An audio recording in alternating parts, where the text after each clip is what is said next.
4 of us here. I'm going to go ahead and call the Wilkesboro City Council. It's our special meeting that we have, workshop meeting that we have once a month here. It's February 16th. It's 11:32. If you will, if you'll bow with me, I'm going to say the prayer and we'll stand for the Pledge of Allegiance. Father, we praise you for this day, that we get to come together, that will, Lord, give us the ability to work for the betterment of our community. Lord, pray for those people that have needs that are spoken and unspoken. Lord, that you'll give us the ability to make decisions that will be in your guidance and your judgment. Lord, be with us as we make these decisions that are fitting to your name. In Jesus' name we pray. Amen. I pledge allegiance to the flag of the United States of America and to the republic for which it stands, one nation, under God, indivisible, with liberty and justice for all. All right. We've got several items on your action items agenda. We'll start with Resolution 22R05, and this is the City of Murfreesboro Charter amendment regarding the Community Investment Trust. Adam, are you handling this? Greg was going to do the introduction, but I'm happy to. I just took a bite. Yeah, so for some time, the council's been discussing the structure that we're going to use for handling the investment of the proceeds from the sale of the electric department. And so you'll recall we went through the process of setting up a community and advisory council that Councilmember Lance headed up, and that went very well. We got some good information from them, and now we've worked over the last several months with the lawyers to develop a structure to handle the funds as it comes in, and had discussions with the comptroller's office, and those have been very positive. So we have a pretty good structure to what we need to do. We need to make changes to our charter. We have private act charters, so we have to go to the legislature, and we have before you a resolution that makes the necessary changes. If you have any details or questions, I'll give it to Adam. Probably the easiest way to think about this might be to go to the last page of the amendment, which is it includes Exhibit A, and that sets forth how the allocation of the MED sale proceeds will be split between the kind of categories that council had identified at its last discussion on this. I believe it was at a workshop. So the first, in the left-hand column, you have the payments for Middle Tennessee Electric, the initial payment and the installment payments, and then you have the date of those payments, and then that's broken up into the amount that's going from that payment into the Community Investment Trust allocation, which is the thing that we really need. We need the charter amendment to do that. The other parts of this we don't technically need the charter amendment to do, but it does create the restricted account for the Parks and Recreation and Transportation. So you can see that in the third and fourth columns, you have the allocation to the Park and Recreation restricted account and the Transportation restricted account. And then in the fifth column, the second from the right, you have the other general fund allocation. That allocation is not restricted, like the Park and Rec and the Transportation one. The money that goes here can be used for any purpose. And then the last column is what the total payment from Middle Tennessee is or was in the case of the initial payment or the installment payments. The way this is set up is that we will have a trust that will be considered a component unit of the city for purposes of budgeting, audit, and financial reporting. However, that fund, that trust, will be overseen by an independent board of directors. And the board of directors is appointed by City Council, That board will have authority in terms of investing the money and ultimately responsible for approving the distributions from the fund, subject to the terms of the charter and the trust agreement, which is something that will be coming to y'all later for approval.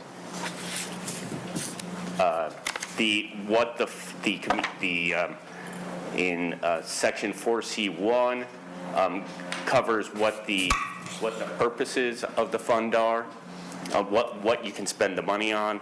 It's or what it can be used for. They're pretty broad.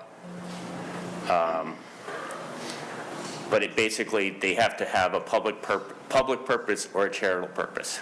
In a nutshell, that's what it comes down to.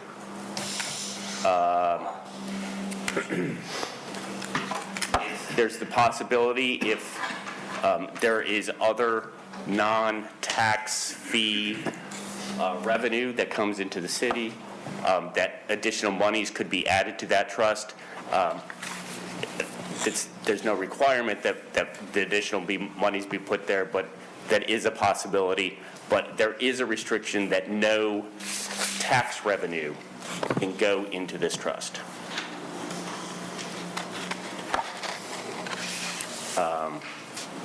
The money, the Board of Trustees will be responsible for investing the trust assets at the highest and best practical return of income in accordance with the requirements of the Tennessee Prudent Investor Act. And its investment policy will have to be similar to that of the investment policy for the Tennessee Consolidated Retirement System. Annually, the distributions, there'll be a 5% distribution each year, and the basis for that 5% is it's 5% of the trust fund's total fair market value as of the preceding December 31st. And that, I'm just going to pick a number here so it's easier to think about. If on December 31st, the value of the trust is $100 million, there'll be $5 million that's distributed.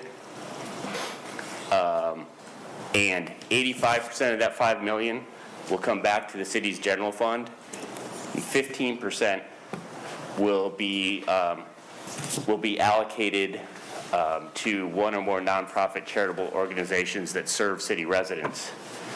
How that money will be spent will be, or how that will be allocated among various eligible organizations will be determined in part by a community board that will be established by ordinance, and they'll make recommendations as to how that money should be spent, and those recommendations will go to the Board of Trustees for the trust.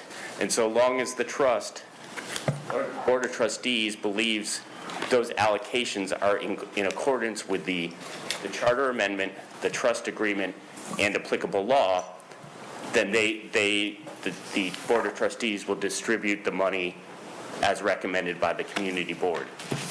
Can I make a quick comment? Sure. As far as the 5% comment, remember that's 5% less expenses.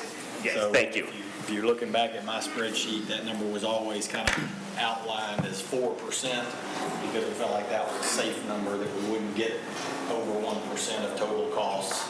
That's just sort of a good general number. So just the 5% is 5% less. It won't ever be 5 net. Right. Yes, thank you for pointing that out. Then there's provision for termination of the trust if for some reason the fair market value of the trust, $10 million, it will automatically terminate, and whatever is left in the trust will come back to the city. That was something that termination plan was something that was recommended by the comptroller's office. So that's something different than what you might have seen in previous drafts. Sections 4D and 4E set up those restricted accounts for transportation and park and recreation expenditures.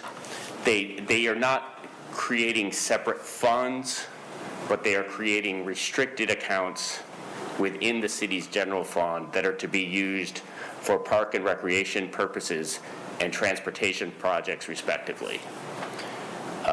And those funds can only be used in the event, for another purpose, in the event of a financial emergency declared by resolution approved by 2/3 vote of the whole members of City Council. So it's not just, if there are six, it has to be 2/3 of 7. And not just a simple majority. Does anyone have any questions at this point?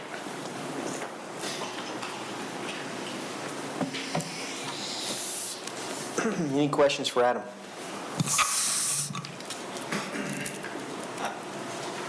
Are you going to keep going through some of this, or is that? I got down to the end of the restricted accounts, but if there are items that you think I need to go back and cover, I'm happy to do so.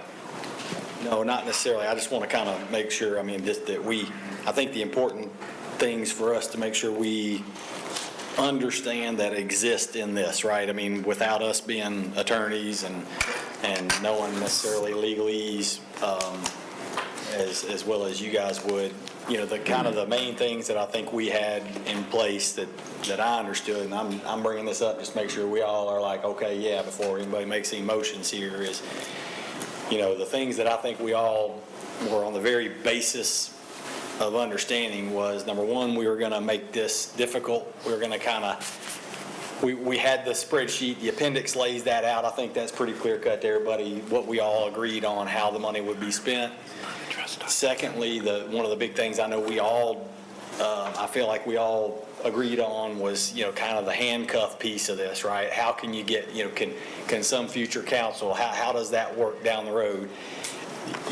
You've just talked about it, but make sure we're all square that really the only way that this can happen is that there's a vote basically by the people of Murfreesboro who decide to terminate the trust and spend the money, so to speak, or that there is a subsequent charter amendment change that has to go through the General Assembly. Is that the way this is set up, right? That is correct. Yeah, the only three ways the trust terminates are, one, the value of the trust drops below $10 million. Two, there's a subsequent charter amendment, saying something else. Or third, that there is a referendum and a vote of the citizens of Murfreesboro, and they vote to terminate the trust. Gotcha. Otherwise, this trust lives forever. Okay. And what other, I mean, those were kind of the big points that I remember, going off. I just want to make sure, other things I know. And, one of the things that hit me while I was reading this the other day was just kind of thinking through us all sort of remembering, because it hit me immediately. I don't know that I can find it again, but basically it was something to the idea of,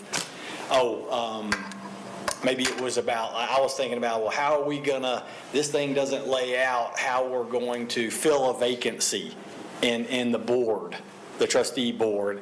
And I had to kind of resituate myself to say, okay, wait a minute now. This is just the charter amendment. The trust document itself will lay that out. And I went back and looked at it, and it said, as described in the trust document. I think it was something like that. But just making sure we kind of make, what we're doing today, what we're looking at is just the charter amendment. There's still a big old trust document yet to come that's still going to have the opportunity for us to have a lot more kind of nitty-gritty detail on things like how we're going to appoint the board, how we're going to, replace vacancies if somebody leaves, dies, any of those kinds of things, right? So that, I just kind of reminded everybody of that more than anything, I looked at it immediately, was looking for how are we going to replace the vacancy, and I couldn't find it, and I'm like, wait, not right, so for what it's worth. And on that point, I'll add that when the comptroller reviewed this proposed amendment to the charter, they had, I'll call it a near final version, near final draft of the trust document. So they were looking at those documents side by side. And that is something that our goal would be, we need to make a few revisions to that, but we have the comptroller's input and suggestions on that. But we don't need to have that trust document in place and submit it to the General Assembly to amend the charter.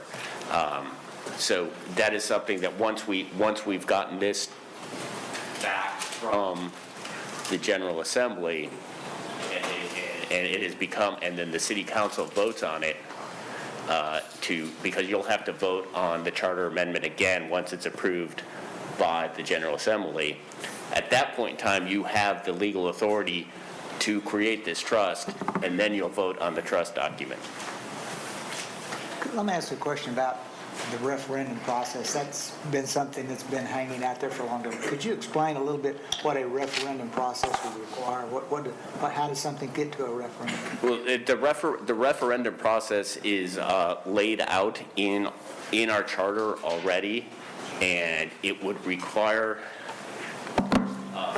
basically, there would be a requirement, I believe there's a requirement for a petition, and that the issue be put on the ballot at I'm not sure off the top of my head whether it could be put on like an April primary election or whether it would have, but I think it probably needs to be on a general election either in August or November. And so it would just be an issue, it would be an issue that people would vote on, and they would vote yes or no. It would have to come from citizens probably. I mean, it's possible that City Council might ask to put it on the ballot, but it's most likely to come from citizens, and it would probably be, the question would be as simple as, do you want to terminate the trust? And so it would be a yes or no vote. And just The process is defined in our other areas of our charters. Right, yes. The referendum process is defined in the charter and the general law. this would go under the same, it wouldn't be some different type of referendum, it'd be Nope. just same exact process? As any other Yeah, referendum. okay. And in that case, what happens is, if that were to happen, is that whatever the value of of the trust was, all that money would pour back into the city's general fund. I do want to ask one thing, please. I notice in some of these restricted funds, there is a, 2/3 vote, and if there's a financial emergency, which would be a 5% decrease in the tax, but basically our tax collections. Yes. Our revenue. Is that's just applies to these restricted funds? That doesn't apply to getting money out of the trust for any other purpose. That's just out of these restricted funds, correct? That's right. There is absent a charter amendment or a referendum, there is no way for the city or city council to access The trust. or to access the trust other than the 85% of the 5% distribution every year. Yep. There's no ability for the city to take a loan from the trust and repay it over a certain number of years. All right. These 7 board members or board of trustees, are they going to be paid? They are not paid.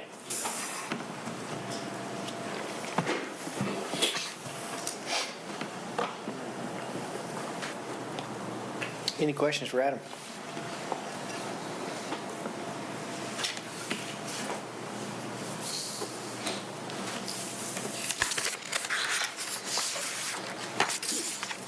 Adam, we can vote on this today, can't we? You can?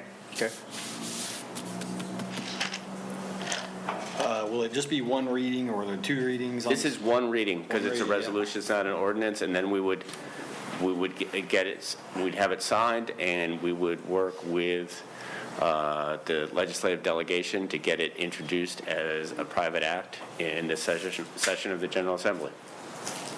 Just, let me get this clear, just before we actually vote on something. How are these chosen, these members of the board? How are they chosen? How are they going to? They are, go to, they are appointed by city council in accordance with subsection 5 of the charter amendment and the community investment trust agreement. So it is, there are certain restrictions on who can serve, but in terms of how individual people are nominated, that's something that we can put in the trust agreement. Okay. You know, whether it's, whether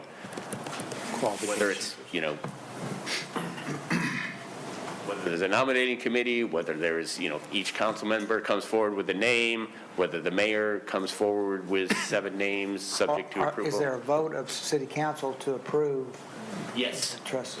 Yes, all the trustees are appointed by city council. It has to be a vote of the majority of city council for each individual trustee. Okay. Yep.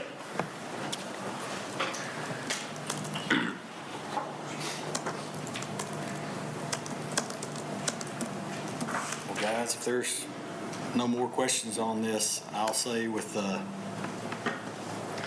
appreciate, Adam, you guys have worked real hard on this and bringing in council. Looked like they did the outside council looks like they did a really good job too, helping out, and we're really active in it.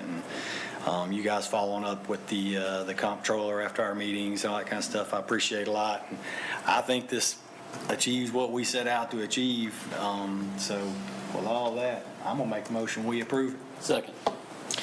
All right, we have a motion and a second. Vice Mayor Skels Harris. Aye. Mr. LaLance. Aye. Mr. Martin. Aye. Mr. Shacklet. Aye. Mr. Wade. Aye. Mr. Wright. Aye. Mayor McFarland. Aye. Great job, Adam. Thank you very much. All right, and Rick. Thank you, Rick. Rick out. I think the council, in its wisdom, put Rick in charge of this process, and there was a reason. I don't think it could have gotten done without you leading that, Rick, so thank you. Thanks. All right, that'll be the last positive thing we say about you for quite some time now. Check. I'll take it. All right, we'll move to item 2. This is Resolution 22R06 and Resolution 22R07. This is the issuance of $57 million in city general obligation debts. Yes, thank you. We have a couple of resolutions today for your approval so that we can move forward with financing the FY22 CIP. Council approved this $50 million CIP in September. The resolutions are written to allow for a bond premium, so if the city realizes a bond premium from this sale, we'll bring that back to council to approve the use of those additional proceeds as well. The impact on debt service for this issuance will be in next year's budget, and we estimate that to be around $5 million. If approved today, we'll work with Cumberland Securities and our bond counsel to issue this debt and hope to get to the market either late March or into April, with hopefully a bond closing in April. So we recommend approval of these resolutions today so that we can go ahead and begin that process. Just, guys, I'm going to abstain from this. Just, I don't think there's any reason to, frankly, but just in case there's any kind of Raymond James, something from some back office, I'm going to abstain from the conversation.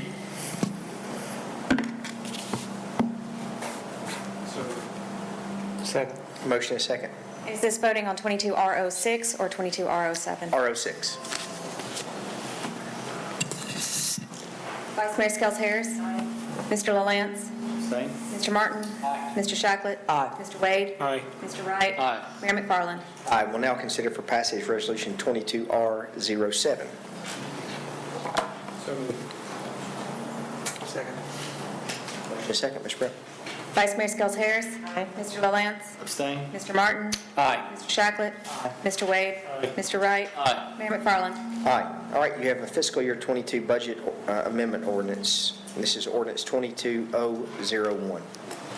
Okay, thank thank you again. We have several items on this budget amendment. Most of them are related to increased revenues. We're showing an increase to local sales tax revenues, mixed drink tax, and the corresponding transfer to city and county schools, hotel motel tax, and the transfer to the chamber, drug funds and transfer to the drug fund, police seizure awards and expenses, and State Street aid tax revenues and expenses.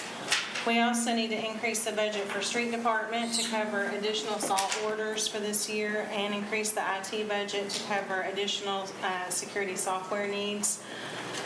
Council also approved an e-citation software program at a previous meeting. This is being funded out of restricted e-citation funds, and that expense needs to be budgeted as well. On airport fund, airport's fuel sales and their corresponding fuel purchases and fuel rebates need to be increased as well. Drug funds, drug-related funds, and court revenues are also coming in over budget. Interest management, general liability, and workers' comp insurance claims need to be increased to account for several settlements of old claims this year. And then in the other capital sources fund, we have several items that carried over from last year's budget to this year for City Hall roof repairs, recreation equipment, and IT equipment. And we also adjusted Exhibit B to correct the employee head count based on previous council approvals. These are just administrative and don't require additional funding. So all in all, the general fund's unassigned fund balance will increase by about $5.6 million. Restricted fund balances in general fund will go down by about $37,000. Airport's fund balance will increase by $53,000. Other capital sources will decrease by almost $39,000, and risk management will decrease by $925,000. Happy to answer any questions about that long list of items. Any questions for Ms. Tucker? There aren't any, I'll move for approval. Second. Motion is I have second. a question. Oh, yes, ma'am. I'm sorry, I didn't catch it. Is this including any of the raises? Okay, thank you. I mean, if we had something like that, is that? Yes, we can always amend before second reading if anything else comes up, as we often do.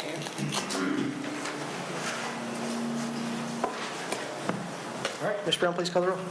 Vice Mayor Skels Harris. Mr. LaLance. Aye. Mr. Martin. Aye. Mr. Shacklet. Aye. Mr. Wade. Mr. Wright. Mayor McFarland. All right, we'll move to the ARP, or American Rescue Plan Act proceeds.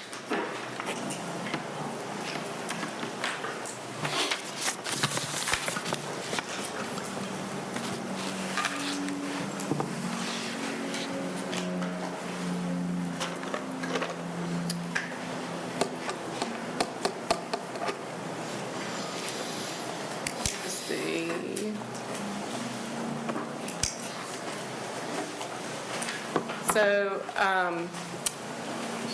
we received money through the U.S. Treasury, and as you may recall, back in July, we presented an overview of those funds. The city received $24.1 million. During that time when those funds were released, it was done under an interim final rule. And so the consensus was that we wanted to wait to establish exactly how we were going to use those funds when the final rule came through, which that did pass in January.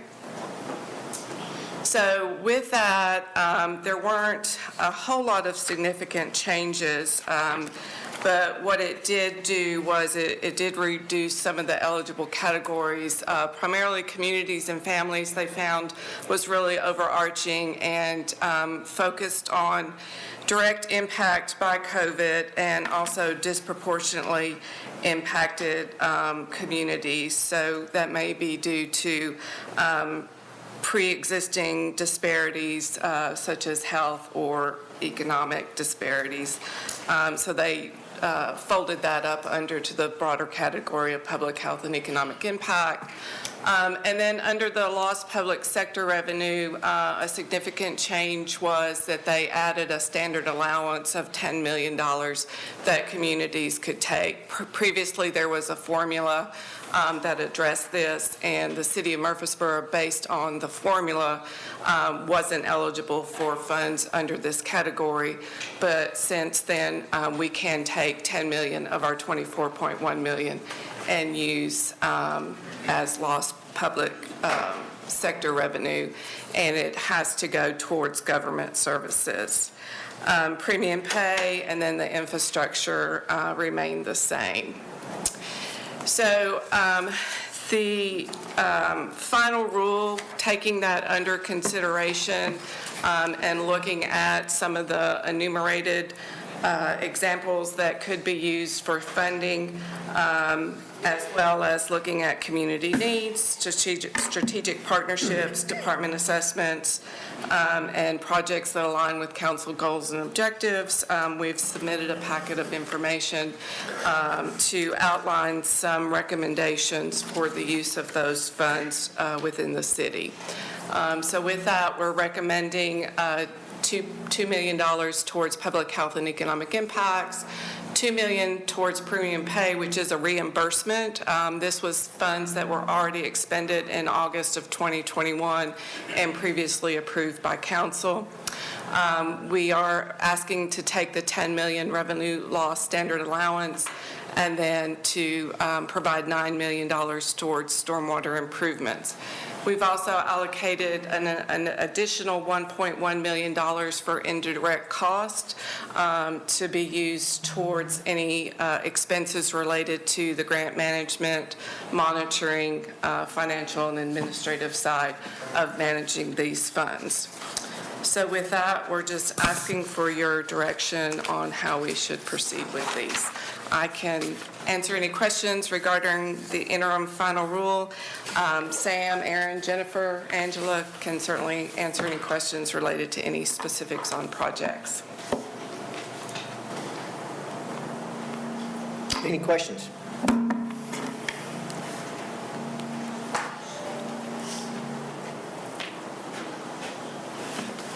Just to point out, Mayor, any contracts that we would enter into would also be approved by council and shown that we were using this funding to pay for any of those contracts. So y'all would see any additional agreements come through to you as well for approval.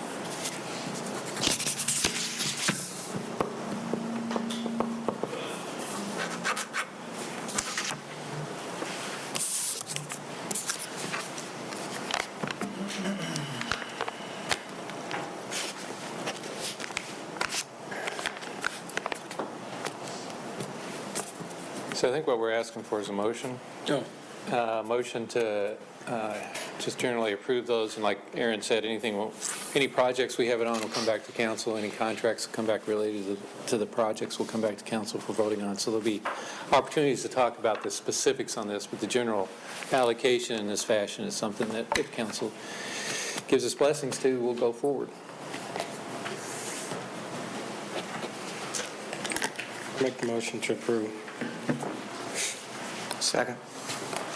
Motion is second. Ms. Brown, please call the roll. Vice Mayor Skels Harris. Aye. Mr. LaLance. Aye. Mr. Martin. Aye. Mr. Shacklet. Aye. Mr. Wade. Aye. Mr. Wright.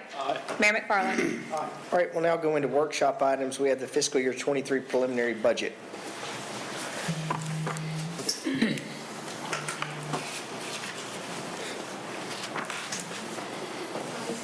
Chad's helping me get connected, sorry, just 1 second.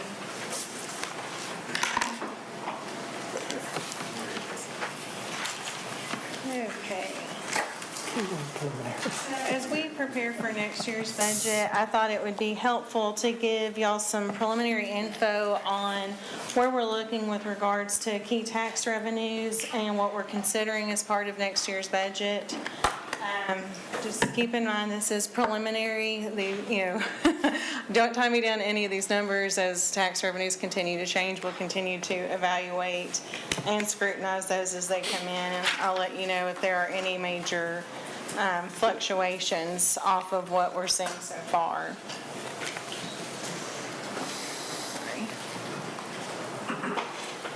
Okay, so with regards to revenues on property taxes, we're showing 4% growth over last year versus the 3% that we budgeted this year.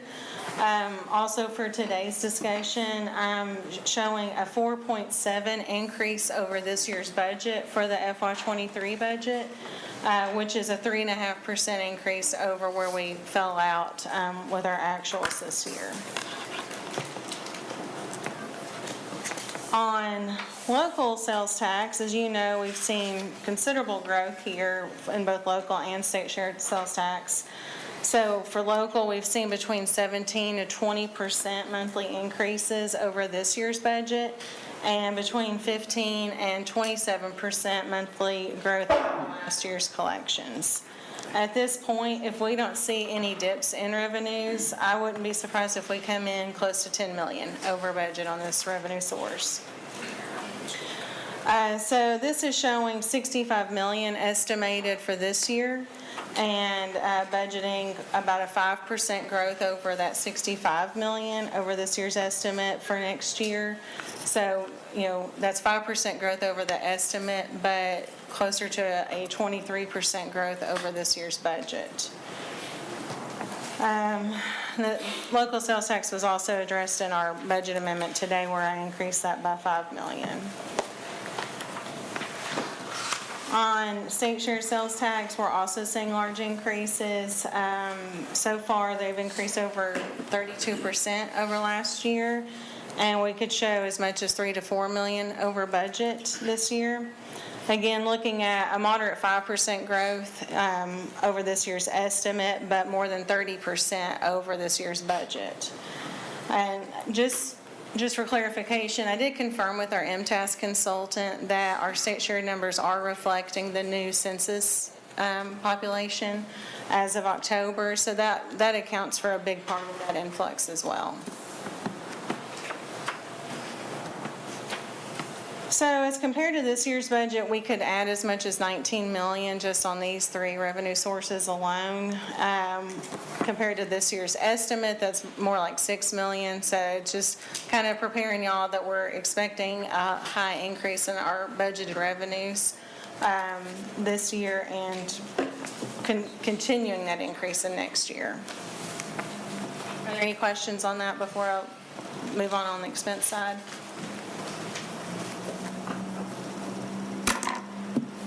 So here are some of the known additional expenses that we'll be incorporating in next year's budget. First off, we expect that additional debt service that y'all approved today of close to $5 million for the 22 bonds. And then, as you know, we're also seeing record-setting inflation right now, which I think currently it's in the neighborhood of 7 to 7.5%. So I've asked departments to take that into account where they're seeing rising costs in their operating budget and reflect that in those operating expenses. If we assume somewhere around 4 to 5% in increased operating expenses, that could shake out to around 2.5 to 3.5 million over what's in our budget currently this year. Now, I've not yet seen departmental budgets yet; those have not been submitted. So this is just based off of the FY22 normal operating expenses.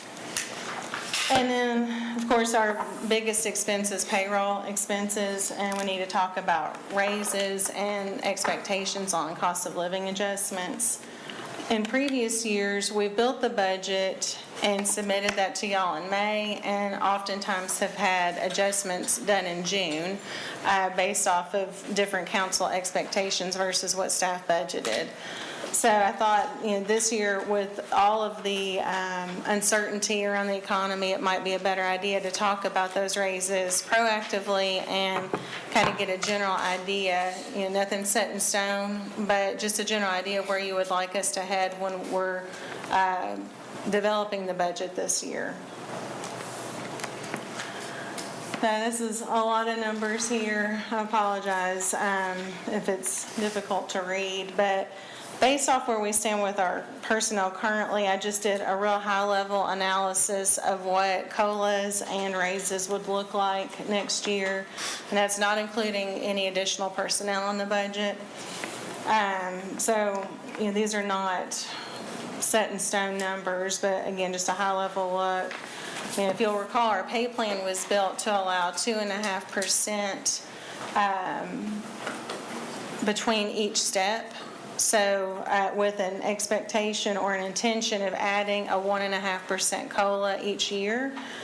So that's typically what we presented to y'all in the budget, is a 1.5% cost of living adjustment and then the 2.5% raise. And sometimes that's been adjusted to include additional cost of living.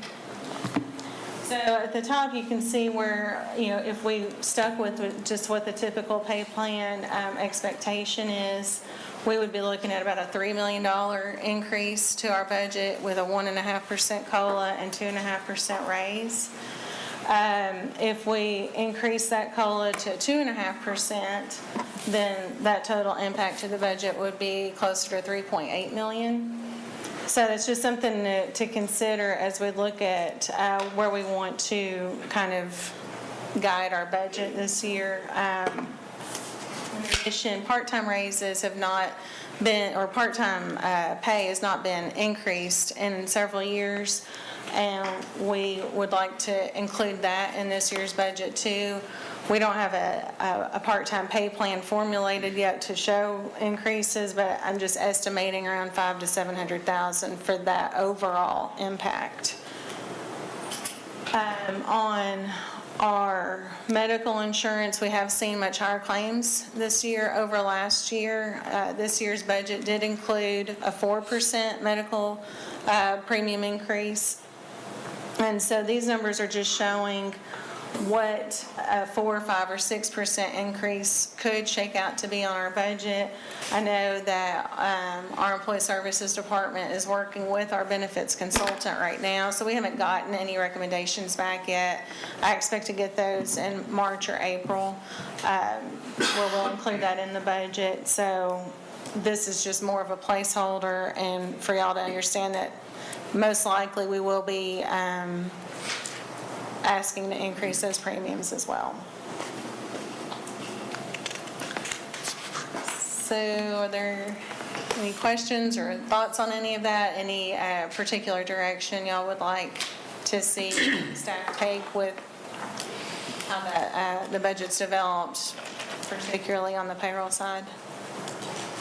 Aaron, I have a question. On the part-time wage, that number that you figured, was there a percentage attached to that, 500 to 700,000, generally speaking? I just took what our total part-time budget was and added somewhere between 10 and 15%. But I wouldn't necessarily say that every single hourly pay would go up by that much, but I know that there are some areas that are need to be significantly adjusted. Others may not need to be as significantly adjusted. But so, like I said, we haven't, I spoke with Randolph late yesterday evening, but we haven't had a chance to actually hammer out like a new part-time pay plan When was yet. the last time we had a raise in a part-time? What you said you had a date, I couldn't remember. Let me see. It's on here.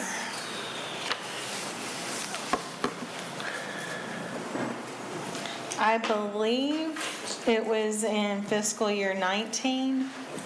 I'm not certain of that. I have a note from our payroll coordinator that a part-time pay plan was implemented in January of 2019. So, And there's been a couple of adjustments for yes. a few part-time positions in the interim, and the part-time is really a highly market-driven type of scenario, and so we really try and pay attention to that. And there's a lot of pressure on that right now, on the part-time people hiring. As a matter of fact, I spoke with Nate yesterday from the park side, which is a huge number of our part-time employees. We are going to need to transition some of those employees to full-time. So there'll be an expense on that. That doesn't show on as Aaron said, it's no new positions that were showing up in that number. So we'll have to transition some part-time to full-time, which will affect that number probably much more than it will affect the part-time estimated pay number, because you add benefits in when you go to full-time. So there's that aspect of it. But it'll have to be, on the pay plan, our part-time is, there's a wide disparity of part-time positions, and some are seasonal. Some are paid, I think, a lump sum. a particular amount, and some are paid in a wide disparity of ranges depending on what they do and what they bring to us. So it's hard to do a broad estimate on that or across-the-board increase because they're not all affected the same way. So we have to dig into that. We'll do that as we go through the budget. But it's simpler than the full-time pay plan. But it is something that takes a little bit of study to see what we're doing and which jobs stay part-time, which jobs need to be transitioned really to full-time to be able to hire in the market that we're in. How have we determined COLA increases in the past? How do we determine what's reasonable with COLA increases? Well, like I said, the pay plan that we're currently using just had that expectation of a 1.5% to just keep us current so that we didn't fall really far behind, which has happened with previous pay plans where they stayed stagnant for several years. The last couple of years, we've actually gone higher than the 1.5% recommendation. I think last year. We went 2.5 for the last couple of years, yes. So some of it, it's a general economic condition in the wage, in the employment market is really what drives it, with the consideration that we do have step plans and quite a bit of our workforce in a step plan that is built to be an increase every year. So you need to kind of combine those two to come up with what really makes sense in the market, and then kind of dovetailing into the next topic, but we can talk about it then, is that we do keep an eye on the market as we go along, so we're getting a good indication of what the employment market is, and that's how the recommendation comes forward. Okay. So for today, we're talking, as it relates to your budget, we're not having any kind of motions. We're just trying to get our hands around what these things look like. Yeah, if y'all had any direction of what you wanted to at least at a minimum see put into the budget, we can make sure that that's incorporated versus making those On the fly. last minute frantic adjustments in June. On the fly, exactly. Yeah, the last minute change, I mean, our payroll is complicated on how we have to process it. And so, again, you'll see some of that in the next topic. But so having immediate changes right at the end raises the specter of the complexity and the possibility of errors. And what we don't want to have with our payroll is any type of errors in there. So it's having some direction on there where we want to head, and we can build out tables that give us some indication and just pop the right one in. But we want to have a little bit of it was exciting, I think, too exciting last year when we got down to June and we were making payroll changes. And again, not to say that if y'all wanted to make additional adjustments in June, obviously we can accommodate that and certainly will. We'll do it, yeah. However, it's just having less stress is better than more. Dovetailing into what's next on the next discussion, and I don't know, because these really sort of go together. A lot of the information that y'all sent that had to do with the overall market study, and then where we were able to look at the salary table, which, for what we would say our steps. The thing that kept popping out when we were comparing to our cohorts or our other cities, I mean, it seems like that in a lot of our positions that starting salary is comparable, if not greater, than a lot of the comparisons. But I mean, looking at a couple of different things like Smyrna and some of the smaller cities, their midpoint is significant. I don't want to say significant, is higher than ours. So I think it would be good.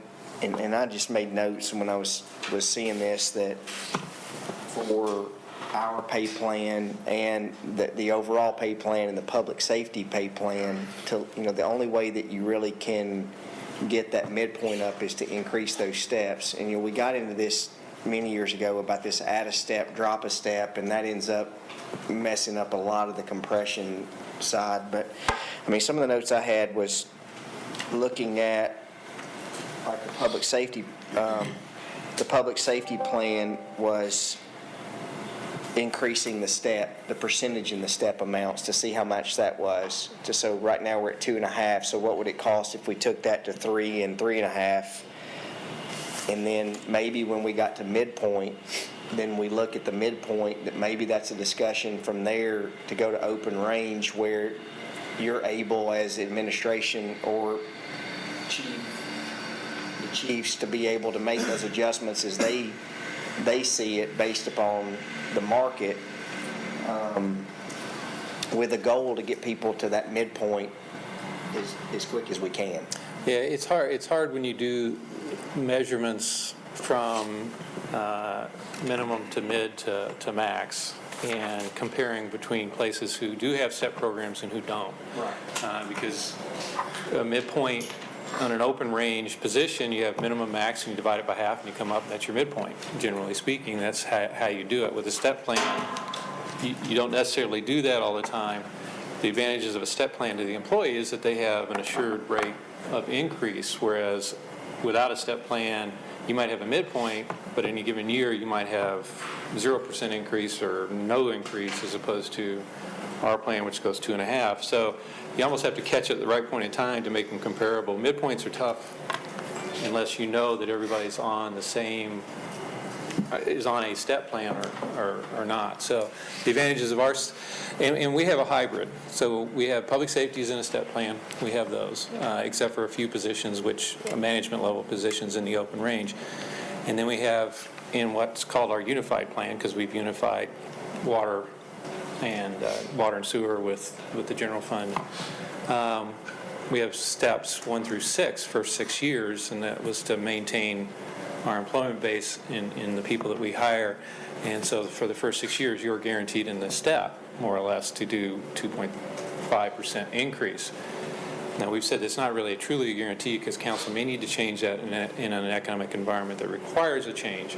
But generally speaking, you can count on the 2.5, and then the 1.5 that Aaron mentioned before was kind of our concept of what it would be in addition to that. So the steps change by an employee gets 2.5 if you're in the STEP program every year, and you're assured that. If you don't have a STEP program, and a lot of the cities that we talk to and compared with don't have STEP programs, they just have min and midpoint, they may not get that 2.5 in a 1 year or not.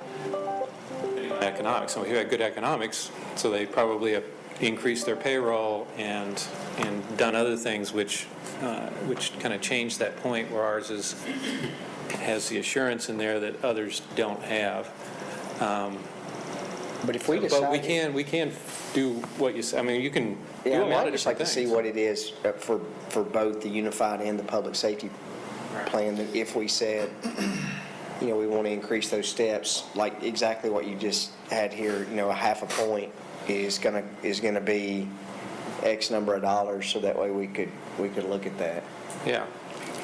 Just kind of, first of all, I'll say just kind of big picture for me on this, and then I don't know if other people, maybe we just ought to segue on into this next category. But one of the things that I was going to bring up in the next segment here that kind of goes along with what you're talking about, maybe just as an alternative to that, would be figuring out how to speed up getting you to midpoint, or speed up getting you to your max. Whether that means we just sort of decrease that number of years that it takes to get from minimum to maximum, which may be the same.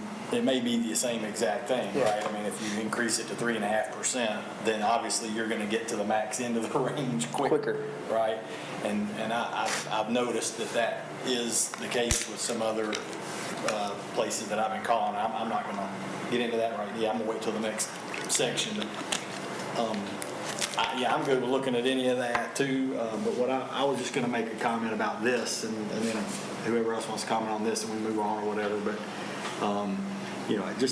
I'll just kind of say, just my gut feel on this, and I've, anytime I've already told you this, I think, and would talk to department heads, my expectation is that our employment costs are going to go up a lot more than we're used to this year. It doesn't necessarily mean they're all going to go up by 15%, but the world is just not, I feel like we've done a decent job of, giving higher than expected. We got out in front of some of those things pretty decently, and I think wisely got to a point where we were looking at what we're going to talk about next. But I still think even with that, a 1.5% number, I can't imagine is even in the ballgame this year. And so For the COLA. Yeah, for the Yeah, COLA. yeah. Yeah, for the COLA part. And so I just think that's not even realistic. I think we ought to be shifting that number down to see what 2.5 to 3.5 looks like. Whether we can afford to do 3.5 or not, I don't know. But we ought to at least, obviously we can do the math and probably figure it out. But in my opinion, that's probably more where we're headed, and that's across the board.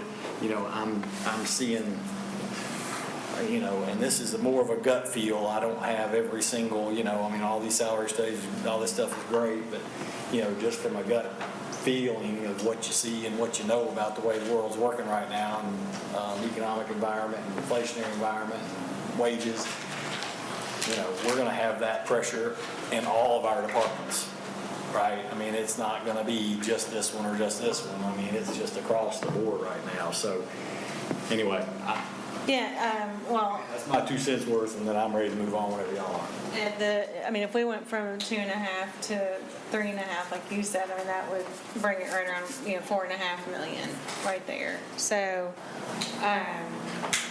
the thing about the COLA adjustments is it adjusts everything within the pay plan, right? So every step goes up by that percentage, which increases your starting pay and your top out, and every step within. And it moves midpoint. So your midpoints, you chase that as well. So that is one thing to consider there. And these numbers, and this may be a question for Aaron, the numbers that you have generally, so if you move 1%, 7.5, you get to around 4.6, let's say. That's just salary, not benefits. That should include benefits and everything. That's effective of benefits. So 4.6 would be a Total impact. Right. to our payroll. Our payroll is about, It's a little over 97 million right now. we're pushing 100 million. We'll go over 100 million. That does include the one-time stipends that we paid this year, though. So when you take that out, it's close to 95 million. So And then also keeping in mind that health insurance increase is very likely this year as well. 6% on that health, medical insurance, is that, do you have any feel for, you don't have any? Like I said, I know Randolph met with our benefits consultant a few weeks ago.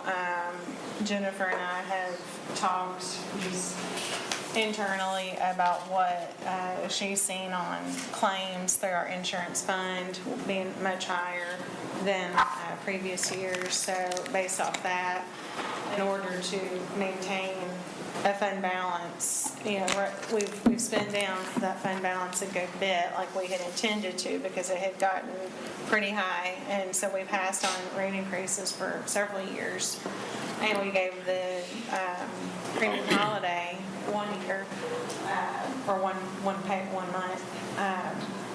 But I think at this point, we'll certainly be expecting our consultant, but I don't know what they'll recommend. Just to be cautious, so it doesn't get any confusion, that 6% is 6% of increase to the insurance premium. It doesn't equate to the 6% on the Right. wages up there. Those are two different percentages. You pay $100 in health insurance costs, and to get a 6% increase, that's very different than, a 5% increase on a $50,000 salary, so. And remind me, I apologize, but remind me about, is the question to us basically twofold. One is we have to decide what number we're going to go to, whether we're going to take a 4, 5, or 6% increase. And we're just doing that based off of you kind of telling us, you guys telling us what premiums are doing and how much we need to kind of fund that thing up. That's the first question. And the second part of the question is, of that type of an increase, how much of that does the participant bear, if any, the employee? Is that? It'd be one and the those kind of same. two? So what I was showing on the screen was the general fund's impact. You know, this is, mouse isn't working, but that. So, but you've assumed though that if we accept a 6% increase, that we will have our portion of that, but also that the employees would absorb that 6% increase as well. Right. So our portion is roughly 80% of the full premium amount, and the employee's portion is the other 20. But the employee's portion is not showing as an expense to us, so that full $12.7 million that we have budgeted this year, that's our 80%. That's not including the employee's piece. But yes, when we increase it, at least historically, when we've increased it, it's been an increase for city and employee. Yeah, I think I remember us going through this 2 or 3 years ago. Last time we had an increase, which may have been 3 budget years ago or something. Does that We sound right? had this year, and then before that, yes, it was probably 3 years.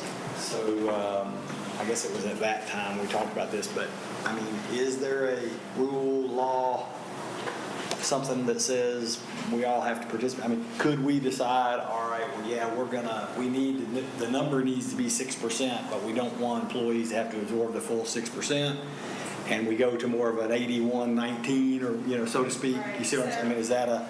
Yeah, I mean, that would definitely be up to council. Now, one year we did have the recommendation to increase. Council did not want to pass that on to employees, so we said general fund would just transfer to the insurance fund, like $2 million if it was needed. And the claims stayed low that year. The insurance, we didn't need to do that. We didn't even make the transfer.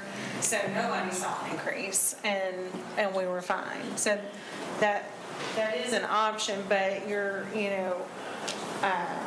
I would just caution on that to not show any increase. Behind, and then have to make one big one down the road, right? Because if you Looking like that this About year. 10 years ago, we had a massive health insurance increase one year. Because you try to put it off, and then finally it gets too big. That's a lot more painful. So Right. just- Okay, I'm just trying to get that back. Right, in my not head to a say we little can't bit. do Yeah. that or split it, some way like that, but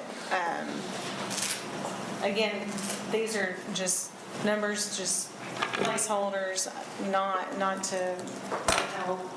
But you think it probably is going to be between 4 and 6% to get us to our funding levels we need? At least 4 to 6%. Our benefits consultant may recommend more. Okey-doke. Do y'all want to go into the next section that really dovetails into what we're really talking about? I mean, Sure. We can do that, but one caveat, because we've kind of mixed things too, that I wanted to draw a fine distinction between is and the market study that we did does not pick up inflation, the inflationary effect on wages. So that it was not intended to, it wasn't timing-wise, wouldn't pick up inflation. So it's hard because you got to mentally kind of think, yes, we need to do something for salaries and look at this. But the market study, and that's a separate conversation. The market study doesn't do that, so it shouldn't be confused with that conversation that we need to have on how to adjust for the market going forward because of inflation. But at any rate, so on the market study, we adopted, a public safety pay plan was adopted in July of 18, and then October we adopted or implemented the, what we call a unified plan for the rest of the non-public safety employees. At that time, we talked about council, we want to build this as a market-based pay plan, so we stay in the market, and we can stay competitive in the market and be able to hire and retain employees. And that's a big part of the pay plan and how we measured what we would look at as far as the positions that went into the market study is, are we having issues recruiting employees or retaining employees, and two very important ways to test yourself into the market. And we said that in a couple years after we adopted the pay plan, we'd go out, we'd do a targeted market study and really just test how we're doing in the market on some positions we may see that we need to take a look at. And that's what we did. We didn't do it in 2020. 20 was not a good year to do a whole lot of anything, certainly not a market study on wages, because everybody was in a quandary as to how things would turn out. And so we didn't do it until late last year. It took some time. Market studies take some time to gather the data for our consultants. We wanted to use independent consultants, so we had some outside individuals that surveyed the peer cities that we did, which are in your report, to try and get results back. It's not always easy because you call and try and you send out information, you call, and then you get various responses, and then you have to kind of think about the responses that you've gotten. And then you gather the data that we gathered, and we took that, and what we wanted to do is really take that information and analyze it.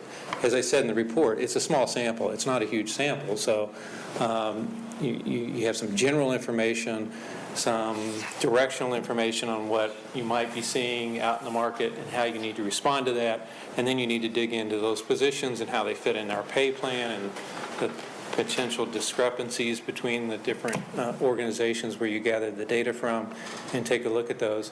And we came up with the 5 positions that are mentioned in the report that discussed where we're going to adjust. And the primary adjustments in those positions, for most of them, was to accomplish a goal that we have as an organization too, is to move employees into positions that work a comparable amount of hours with other employees. So we have 37.5-hour work weeks for some employees and 40-hour work weeks for others. And the goal eventually is to kind of transition all into a 40-hour work week. And there's lots of advantage organizationally for doing that. So some of the fixes that we indicated in the increases that we do on non-exempt employees, hourly employees, is to schedule them for the additional 40 hours, which is a better 40 hours a week, or what we call 2080 positions. So 2,080 hours is 40 hours a week for 52 weeks. And so we transition them over. That's 6 2/3 increase in their pay for an hourly employee, because they'd have that many more hours that they would be working, unless they've been scheduled and working that already, which is possible. And if that's the case, and they're already being used as 40 hours, even though we budget them at 37.5 and they're used at 40, then it's a better budgeting technique to get them in the 40 hours anyway, because you're already expending the money, and it needs to be reflected in the budget. And then we did. That was for the majority of positions. One position we did see a need to increase its classification, so we moved it up, and that was to put a little distance between the employees that they supervise and the position that's for the transportation operations supervisors. And we moved them up one classification to create that separation, that distance. Making it easier to fill that position from the transit operators that come out that are hourly employees that work overtime, where the operation supervisors may not. So we needed some separation in there. And then on the fire side, the paramedic, we noticed a market discrepancy in there, and increased what we'll implement is an increase in the paramedics' wage scale by, I think it was 6%.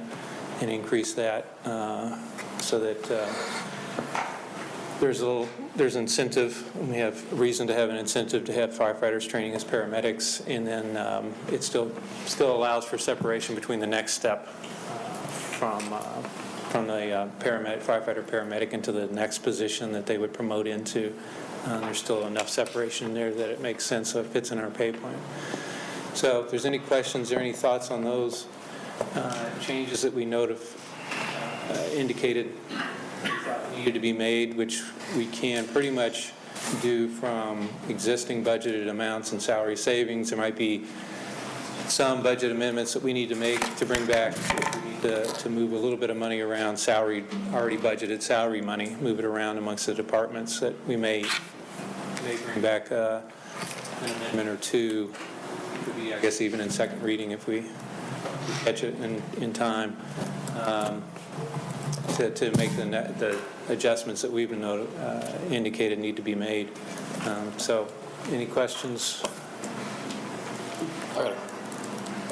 When we first brought this up last June, we had talked about the salary study showing what other comparable cities did with like education bonuses and who has pensions, who has a regular retirement plan, things like that. Did we look at any of that?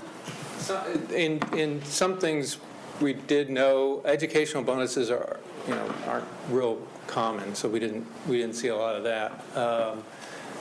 The pension cities are most other cities. So we knew that what we were dealing with there is only a few cities that are out of the state pension system. So we really kind of focused on generally the salaries, and then for the ones that we noticed, if we saw we needed to take a look at those, then we did do a deeper dive and get more information about that. So I have a comment about that I think we ought to consider. I think the information that's here is good, and I'll kind of tell you, I haven't told anybody I did this. Craig knows, and Randolph, because he helped me with it, with some of the general information. But that was part of when I got this back. Part of what I was concerned about was, okay, well, how are we really doing apples to apples here, really? What is, if we take into account everything that's out there? I know that part of what kind of the genesis of this salary study, the way I understood it from several months ago, was we did a mid time, we didn't, I don't think it was last budget, but maybe in October, we did a raise. We had a November 2020. Yeah. So so we did our raise in the last budget where we had a substantial increase. I think the number was 6% for public safety, and did the one-time bonus thing. But that's sort of a wash, a one-time thing. So, but we did a 6%, and I think there was some discussion about whether or not we should add more to that. And, I think I was one of the ones who kind of said, well, look, we're going to have a lot of positions that I think we have to make sure we deal with before we kind of load one department, too heavily. If we're doing 8% on one department and really nothing on another, we may need to take a look and see where the other positions are. I think that was kind of part of the genesis for this, if I recall. And so if that's what everybody else thinks, so I knew that, the firefighter, police, public service stuff was going to be an important piece of this. And so, I've been hearing, I got a call probably, 3 months ago, and said that the Mount Juliet had just voted to increase their basic starting firefighter was going to make, I think the number was $17,000 more than what we made, than what our firefighters, starting firefighter pay was. I found that kind of hard to believe. I was like, golly, what other factors are there? So I started looking at that. So long story short, in the last 2 weeks here, week and a day or two, I've called Clarksville, Knoxville, Chattanooga, and Mount Juliet, and Randolph called Smyrna, Franklin, Nashville, and that may have been it, to try to get apples to apples comparison of what's the starting pay, and do they have a pension, and what do they pay in health care. And you can't go through, well, if this person has a high deductible plan and this person's got a family deductible, obviously that you're never going to get to apples. So I just wanted to look at, okay, if you got a family PPO type plan, what is an apples to apples number, okay? So first and foremost, like Craig just said, they all got a pension. Every one of them. Okay, now wait a second. I called Chattanooga, they didn't call me back, so I don't have numbers from Chattanooga, but I literally talked to the HR director and got these numbers, okay? And so did Randolph. So Smyrna's the only one. Smyrna doesn't have a pension. Okay, sorry, Otherwise, yeah, yeah, there's only one other one. Right, so Smyrna doesn't have a pension, but everybody else does, okay? So I'll go through this stuff if, whenever the time is right, or I don't have to share it necessarily or whatever. But one thing that I would say from our standpoint that we need to make sure that I think we need to make some group discussion about what do we discount? If discount's the right number, it would really be a premium. What kind of premium should we have for any of our positions? This just sort of outlined it for me.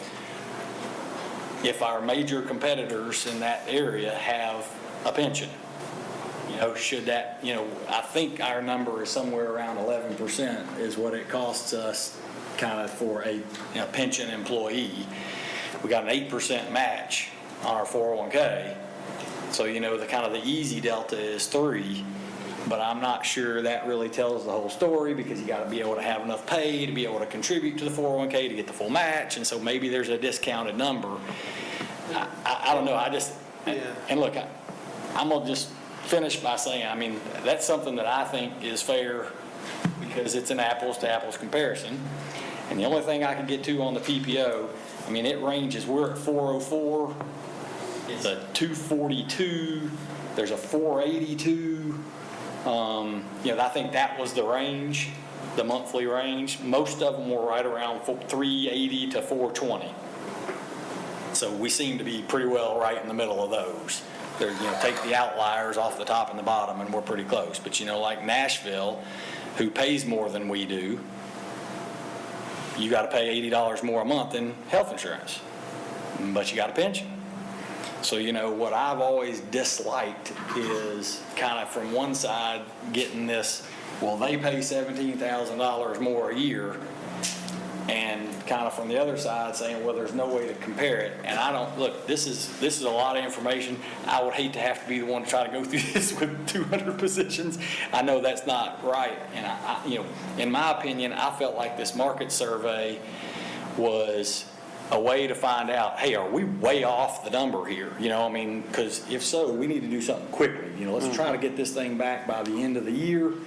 And if we can get this thing back by the end of the year, that allows us to make kind of a mid-year-ish adjustment to these pays if we find that we are way off. I'll tell you, Mount Juliet, I was really disappointed to see their firefighter 1 position is $12 and something cents an hour. Out of 2,756 hour year, we go 2,808. For some reason, they use 2,756, which is $33,926, which is a pretty far cry from $17,000 more than what our firefighters make. Their firefighter 2 is $40,788, which, by the way, that's all they pretty much hire when they are accredited already. The frog feeding the snake deal, or whatever, fattening the snake deal, right? But here's the deal. Our chief won't allow that to happen here for some reason, right? They will. So we got to kind of go apples to apples from an organizational standpoint. If we're gonna look at their firefighter 2 number, well, then we ought to be looking at giving experience credits, right? That just seems to make sense to me. If we're going to compare ourselves to some place that's giving experience credits, then we need to compare that to an experience credit number for us, which would be more like a firefighter 2. Knoxville 38,389, Clarksville 39,210. And if we go through these that he found for me, Nashville 43,105, Franklin 43,291, Smyrna 49,27, we're 41,127. So Franklin and Nashville higher, we are higher than everyone else for the what it's worth column. That's but again, most other than Smyrna do have a pension, so we have to factor that in somehow. Some give experience credits, some don't. Knoxville, I gave you the firefighter 1. Knoxville 38,389 is a firefighter 1. Their firefighter recruit is 35,914. So from what I understand, we're hiring in, basically, are we hiring in at the firefighter 1 level?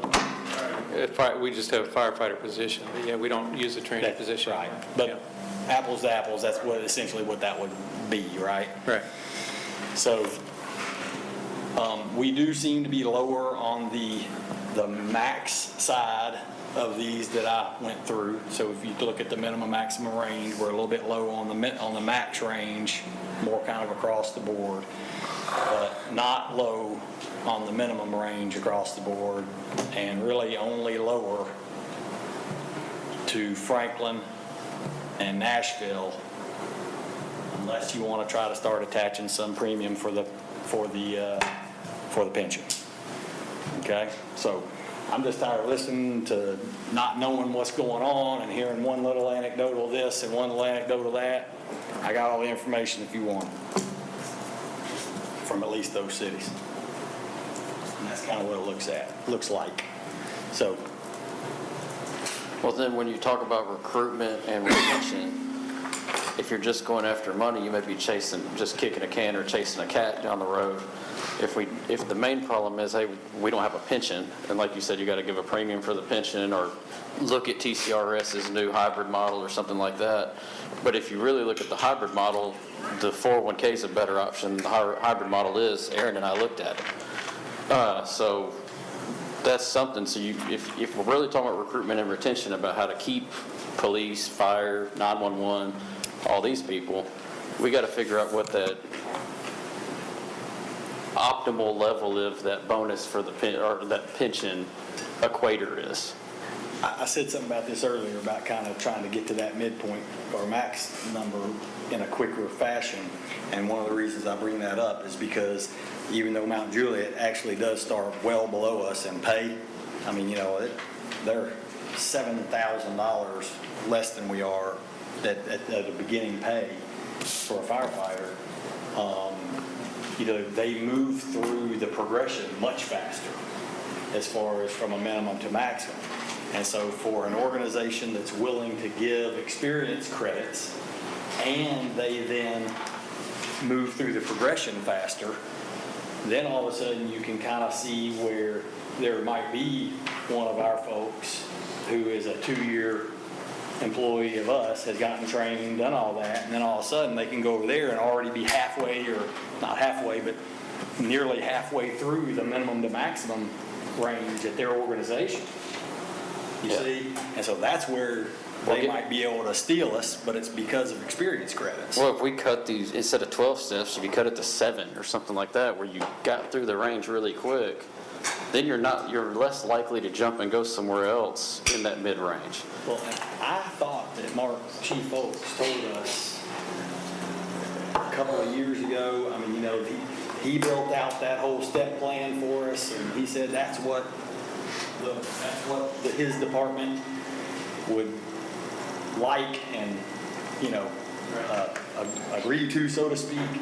And it seems that may not be the case, but I thought in that plan there was something that was more like what we just said for the open employees, that something that accelerated those first 5 steps somehow. I mean, that there was something in there that did, like, there's nothing like that. It's just straight line. Yeah, it's 2.5% for 14 years, of course, unless you get promoted. And, so if you start as a firefighter and you move to a driver, you move to a paramedic, then obviously you jump to another classification and then you would advance quicker. And maybe that's what I'm remembering, but maybe it's the same combination of what you said. Higher steps early. Yeah, so we require, pull up my note, I was typing in.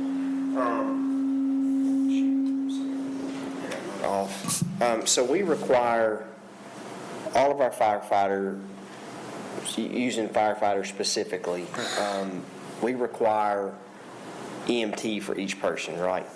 That's now, isn't that required? they become EMTs after they're hired, yeah. So, what I had modeled out was that you have your starting pay for a firefighter. Then when you pass the academy, you get your EMT, you have to have your EMT license, that you would go up a step. And then when you become an advanced EMT, you go up a step. So that's a not necessarily a stipend, but that, you go up a step. Well, then when you become, I think we were saying the paramedic was 6% behind. Is that right? No, the paramedic, our implementation is to increase that paramedic firefighter paramedic position by 6%. Right.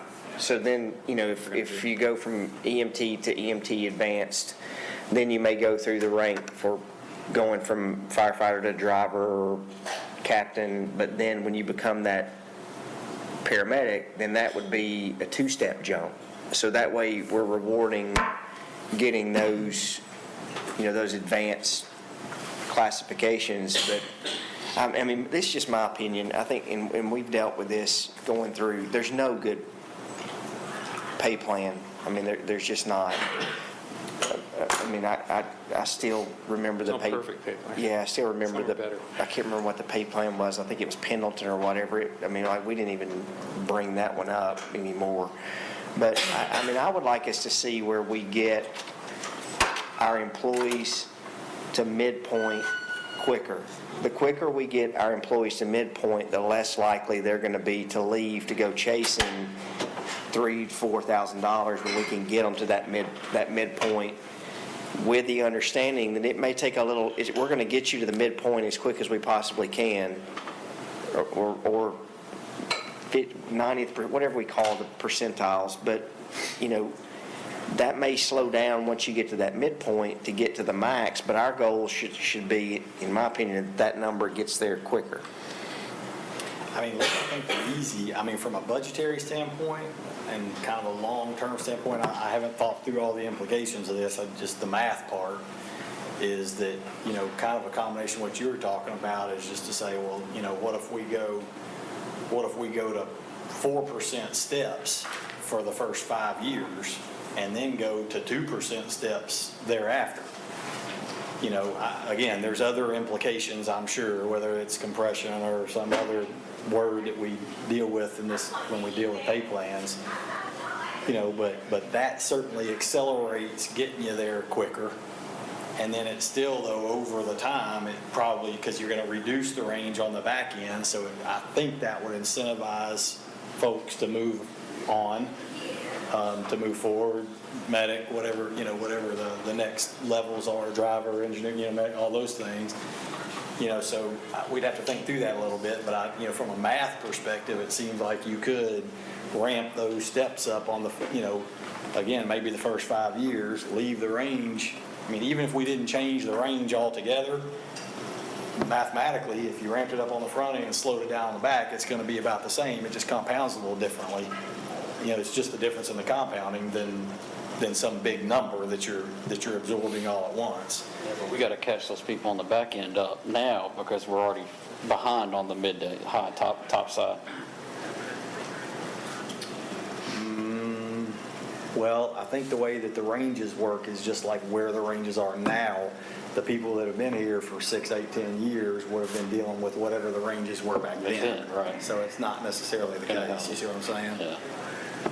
Well, what happened, and Craig, this is a discussion that Craig and I had, whenever you would do the drop a step, out a step, that person who's in the mid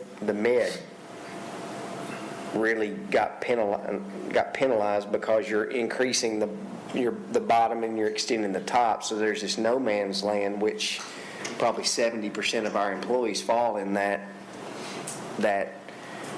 step 4 to 10 or 15, and so that every time that happens, you're rewarding the end of the tail, but you're hurting the other side.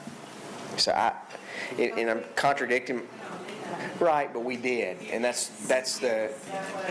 was one of the things, the add a step, drop a step, and instead of doing cost of living adjustments, and then what that ends up happening is it widens that range on the people who are in the center. So, Yeah. and I may be contradicting myself that it may just be where we get people to that starting midpoint quicker, but then there's going to be an end on that once you get to that midpoint, that it's going to still have to continue to progress, because otherwise You're getting further you're behind. getting further behind on that. So, You're gonna have to catch those mid to high people up now, and then implement that slower pay where it kind of backlog. I think that's right. Yeah. Yeah, I was thinking differently, but I think that's right, yeah. That's right. Now I think about it a little bit more, so there would be an immediate impact to it. Our goal in public safety is to hire and retain our employees. And that's a big problem we have. And I think the market studies, they're great as guidelines, but I think we're putting too much emphasis on the market study, and I think we need to personalize our pay plan here, even if we have to develop our own. Yes, the pension hurts us, the plan we have, but, I guess my first question is, how many firefighters have left the fire department last year? Anybody have that number? How many of our firefighters have we lost? 20, we lost 27 for various reasons. Not all of it's pay. I'm going 28 last year. 28 retired from terminate. Yeah, I mean, there's a little flake, because some are on run out, some are retired on run out, and then, when that run out ends, and they shift to retired, so the numbers, there's a... Like 20 that left. 28 that actually resigned. Yeah, okay. I had 27, okay. We had one terminated this year, we got 3 resigned and 1 retired so far. Gotcha. So I had 27, it was 28. It just, every year, it seems like to me we're in this same conversation. I mean, we're just saying different things. I think this year, I think we need to back up and just come up with a new plan. That's kind of where I was coming from for chasing the cat or kicking the can, whatever analogy you want to use. If we're not catching that midpoint to the top point up, we're going to be chasing this cat forever, because we're going to get them trained. We're going to spend all the expenditures, all the costs to train the person. And we are competitive on the low end, but by the time they're trained, it is much more competitive for them to bounce somewhere else. Right. So we got to catch that mid to top range up to keep them here. We're already competitive on the bottom range. It's just we're training them to send them somewhere. We're their training ground for everybody else. Every year, it seems like we're spending thousands and thousands of dollars on these surveys, and they're just telling us the same thing. I think we need to, and that's great to look at our neighbors to see what they are doing, but, it's just like a family of 4. You have a family of 4. You do something this way, your next door neighbor has a family of 4. They have different needs. I just think we are way, way behind on our public safety people's salary, and I think we need to come up with our own plan for our own people. And one thing that I've talked to several of them, and one thing that we do have that I don't know if these other fire departments have it, but we have well educated and trained firefighters and policemen that have to go through different classes to even qualify or certify for something, and I think that has a lot to do with it. So I guess I'm just if we have to back up and start over, I'm not for spending another penny on these surveys, because the surveys really tell us the same thing every year. They just change their numbers. We know this, Nashville this, we know about Mount Juliet, we know about Smyrna. Okay, they are fine. Those are our guidelines, but we need to set our own guidelines and try to reward and keep the people we have as much as possible. And, just in my opinion, this is just my opinion, just do the right thing. And just let's pay these men and women more. And their jobs are, and I think about the jobs they do an excellent job. They've been to my house several times, saved my life. It's just different things. I just think we need to just back up and look at, the mid-range is fine, we're talking about this is fine, but it's not working. It's just, bottom line, it's just not working. I I'd be interested to know, I mean, I like to have comparisons, first of all, that's what. Oh, yeah, I said let's- That's what they tell us, right? Yeah. They come to us saying, well, this is what so-and-so is doing, this is what so-and-so, we hear that a lot. So, Right. First and foremost, I'm just trying to understand what that is. That was a good report you what brought. the numbers are. And I only charge about $50,000 to the city for that, by the way. Well, the other Just kidding. what you did was it gets rid of the workplace rumors. You went Well, straight yeah. and got facts. Yeah. And So look, I'll tell you this too, I mean, it is important to know though, from our surrounding, not I just the agree. numbers, not just these numbers, but something, and I sent, when I had actually asked Greg for the same information, that's where I got the 27 number, was, one of the things that we also kind of have to be able to say it's not working. I mean, to be able to say what we're doing is wrong, you have to at least feel like we're doing something, we're seeing some results that other departments, other cities, other organizations, other businesses aren't seeing, right? So if every other, let's just say, for example, if every other public service departments in all our cities surrounding us have had a 15% turnover, and we're at a 10% turnover, does that mean we're way out of line? I mean, especially if we're filling all our recruit positions and all that kind of stuff, does that mean we're just, we're doing something wrong, so to speak? I'm not saying what the value is. I mean, I think, trying to look at these things personally is important, and I'm good with adding some of that to it. Again, I said this back last time we talked about this. I think the firefighter one number has increased by something like 30% or 32% over the last few years. I mean, it's not that we hadn't done any work trying to get that number up. Yeah, I'm not saying that, yeah. I think we have all tried to, step it and do it in a financially responsible way.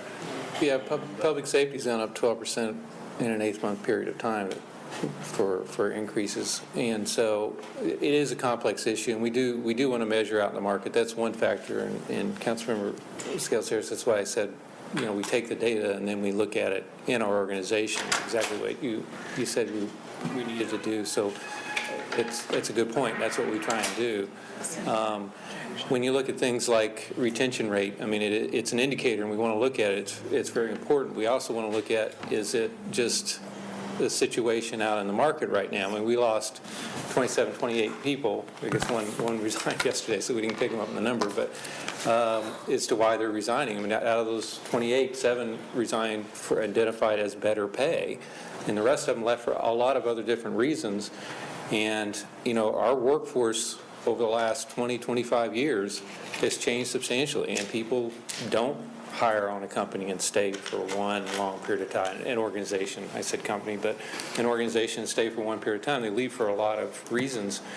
We had a good economy, and some people left for other employment just out in the general economy, or for self-employment reasons, because they may have had a second business that was doing very, very well. Those numbers would change substantially in a different economic environment. If it was a bad economic environment and people were not hiring and independent employment was not going as well as it did, our retention numbers would be substantially different.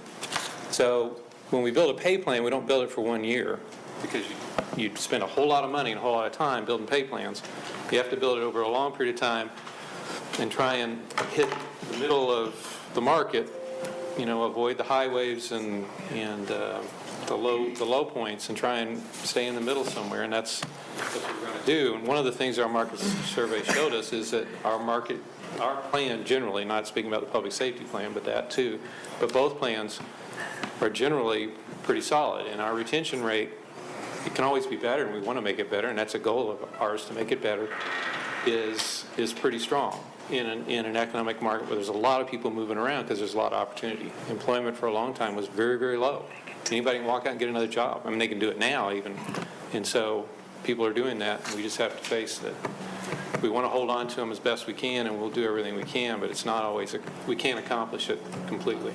I think my main concern, and this doesn't just go with fire, this is across the board, there's a sunk cost in getting people hired getting them trained, and then them bouncing somewhere else. Yeah. So if you can't equate that dollar into just, hey, or if we're okay with just being the training ground, and hey, we don't care if we lose you, we'll just take the sunk cost and train more people. It just depends on where you want to be. But in my opinion, especially with public safety, name the department. I'd rather have experienced people coming to my house if I had a fire or a burglary or something like that. And I don't want to deal with that sunk cost. I'd rather get the experience in there and my family be safe on the long term. So I'm going to add, and one more comment that I feel like I didn't say, because as I've thought through and calling these people and getting all this stuff, and first of all, I agree with that, and honestly, going through this process, makes me that much more disappointed, and I know there are some stated reasons, and that's the chief's prerogative, but it does disappoint me that we won't even consider experience pay at the fire department. That's still not being considered after we put it out there and said we thought this is probably a good thing to consider. And we're, some of the same fights that we're fighting is not necessarily because of decisions we're making, but decisions that the chief has made not to consider that. If we're hiring somebody with experience coming to your house, and yeah, maybe they didn't get trained with us or whatever, but, really good paramedic probably is a really good paramedic in Murfreesboro that was a really good paramedic in Nashville, Mount Juliet. I mean, so it disappoints me, I'm going to say that, but there is also something that I'm going to say that I want everybody to kind of consider, and some of this stuff I think we're getting into, as we start to think about what our budget numbers look like and this inflationary pressure on wages and all that kind of stuff, is there is something that is definitely true that has weighed on me a little bit about what these numbers look like. And I mentioned this to Craig when I called him to ask him about some of this stuff yesterday, but the old days of what a firefighter's job responsibilities way different used to be are clearly different than they are today. And part of what brought that to into my brain is, I think we've got them on a 2,800 hour work schedule. They're about 2,800 I'm sorry. a year. For firefighters? Yes. 2808, yeah. Yeah, 2,808, so 2,800 hours versus our kind of typical 40-hour week employees at a 2,080. So we call it 2,100 versus 2,800. And, I think if I'm just talking plainly here, is that, there kind of used to be a scenario where there was a whole lot more sitting around waiting on a fire to happen. And today, I think there's not quite as much of that. I think it's safe to say, right? It's going out on medical calls, and, there's a lot more activity, a lot more actual work within that 2,800 hours. So somehow, I think Madeline is touching on that same thing that's kind of been weighing on me, is just, we have this feeling for there is a lot more work being done at those positions, and that it just seems like that warrants something different than where we are. And so I think the two things in my mind are three things. Number one, if we're just going to say we're going to compare to our folk, our peers, it looks to me like we're about right in line with what our peers look like just from that standpoint. But somehow or another, we're going to have to look at the pension premium and the new dynamic of what we're asking firefighters. And so whether that's make less calls, don't go to every single rep or whatever, that might be a way to address it, or obviously in this way. So I think just between now and the time, whether that warrants a little bit of adjustment to the upside or whatever, we need to have meaning behind it, right? I mean, we just don't need to throw darts at the wall. It means more. Yeah, we can't just say it should be more and we just do it. But I know there's some feeling behind that that was decent. We've got to get to the planning commission meeting because there's a bunch of them that are sitting out there. But I mean, the two comments I want to make in going through this, it seems like that we have different discussions when this happens because, several years ago we were having a significant issue recruiting police officers. We were down, and so the thing I think that this popped out to me is that we spend a lot of our time talking about recruiting people who are not even here. You know, what's that starting salary? And we need to be focusing on our people who are here right now and making sure that they stay here. And I think that's part of what's changed in the market too. I mean, you're having to recruit your employees daily, because if you don't, there's somebody else who will take them. And that's where that midpoint comes into me. The last thing too is, and I think all council members tell me if I'm wrong on this, we got this information on last Friday. There's not been any discussions that we've had about this. We didn't have the rumors that are flying out there about, you know, we're not approving an 11% pay increase. I mean, this is the first discussion that we've had on this because we got it Friday. And so there's going to be a lot more discussions out there as we go over the month. So what I would just say is... What's happening? Lots of rumors. Yeah, and so we just have gotten this, so give us the opportunity to work through it, and I hope everybody who is listening can hear the conversations that we've had here and realize that there's things that we've got to, we're going to have to address in the coming months. So along those lines is,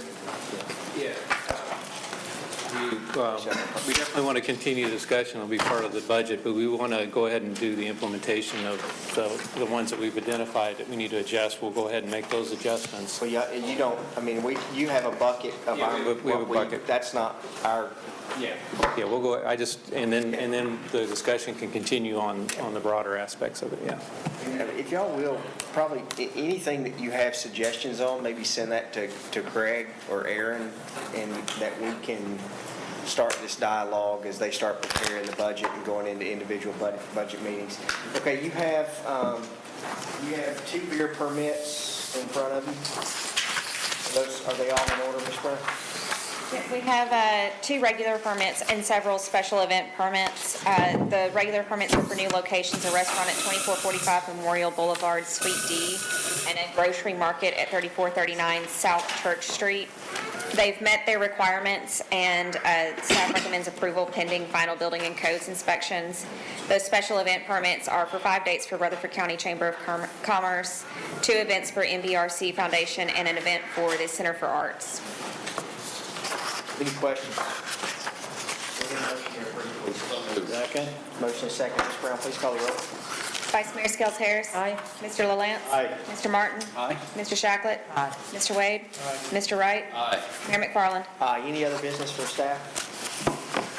Any other business from council? All right, so what we're going to do, the council is going to go into recess for 5 minutes to let the planning commission come in and get their meeting started. They'll call their meeting to order, and then we'll re-adjourn back to have our land use discussion. And when the land use discussion portion is over, we will adjourn our meeting as a council, and then they'll continue their planning commission meeting. Do we stay seated where we are? That's a good question. We get with Greg, we'll get with Greg during the recess. Yeah, they may move us. He had a plan. I was going to leave my stuff here. Members to that side and planning commission on that side. Okay, all right. I just leave my stuff. Move. All right. Right here. Recess.